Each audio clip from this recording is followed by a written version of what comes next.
चली जा रही है उम्र धीरे धीरे, चली जा रही है उम्र धीरे धीरे।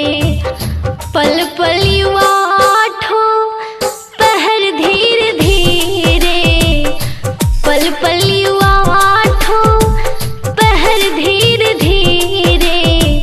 चली जा रही है उम्र धीरे धीरे, चली जा रही है उम्र धीरे धीरे। बचपन भी जाए जवानी भी जाए, बचपन भी जाए जवानी भी जाए।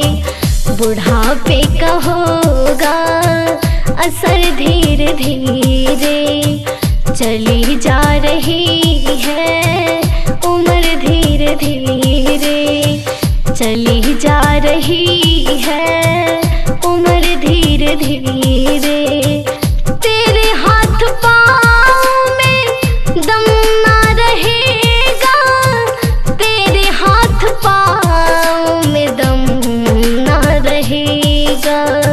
झुकेंगे तुम्हारे कमर धीरे धीरे, चली जा रही है उम्र धीरे धीरे, चली जा रही है उम्र धीरे धीरे।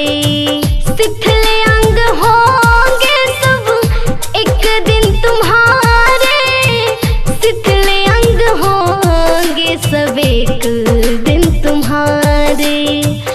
निर्मंद होगी नजर धीरे धीरे, चली जा रही है उम्र धीरे धीरे, चली जा रही है उम्र धीरे धीरे।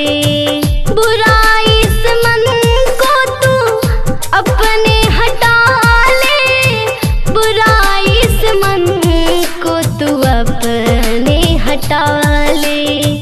सुधर जाएंगे तेरा जीवन धीरे धीरे, चली जा रही है उम्र धीरे धीरे, चली जा रही है उम्र धीरे धीरे। पल पल युवाठो पहर धीरे धीरे, पल पल युवाठो पहर धीरे धीरे।